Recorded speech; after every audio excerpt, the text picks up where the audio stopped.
এখন কি কয় টাকা সর্বোচ্চ কয় টাকা সেটা বলেন, সর্বোচ্চ কত টাকা সেটা কথা বলে দেখ। আমি আপনি কত টাকা বলছেন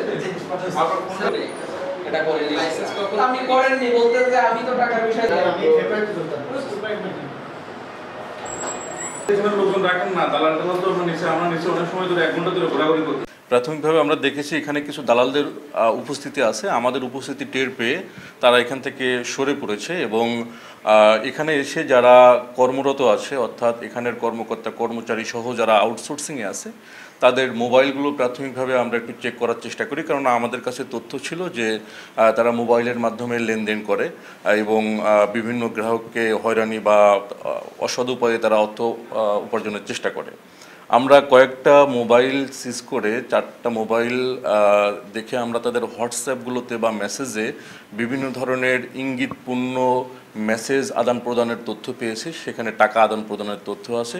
তার পরিপ্রেক্ষিতে আমরা তাদের যে মোবাইল ফিনান্সিয়াল সার্ভিস যেমন বিকাশ, রকেট, নগদ এগুলো আমরা চেক করেছি। বিকাশে আমরা হিউজ লেনদেন পেয়েছি, যেমন একজন এখানে আউটসোর্সিংয়ে কর্মরত একজনের প্রায় 15 দিনে আমরা প্রায় 30,000 টাকার মতো লেনদেন পেয়েছি, বা একদিনে 10,000 15,000 টাকার লেনদেন পেয়েছি। এই লেনদেনগুলো আমরা পেয়েছি, আমাদের কাছে এই লেনদেনগুলো সন্দেহজনক মনে হয়েছে প্রাথমিকভাবে। আমরা আরও কিছু তথ্য নেওয়ার চেষ্টা করছি যে এই লেনদেনগুলো আসলে কোথা থেকে আসছে, কোন পারপাসে দিয়েছে, তার পরিপ্রেক্ষিতে আমরা একটা রিপোর্ট প্রদান করব। তাছাড়া আমরা আরও দেখেছি যে এখানে যে পরীক্ষার জন্য যে পরীক্ষা দেয় গ্রাহকরা বিভিন্ন লাইসেন্সের জন্য, এই পরীক্ষার খাতাগুলোকে আমরা মিসম্যানেজমেন্ট দেখতে পেয়েছি। যেমন একজন পরীক্ষার্থী 12 নম্বর পেলে 20 নম্বরের মধ্যে 12 নম্বর পেলে তাকে পাশ করানো হয়, অর্থাৎ লাইসেন্স প্রদানের জন্য সে উপযুক্ত হয়। কিন্তু এখানে দেখা গেছে অনেকে নাম্বার কম পেয়েছেন, 7, 8 পেয়েছেন, তাদেরকে 12 করানো হয়েছে।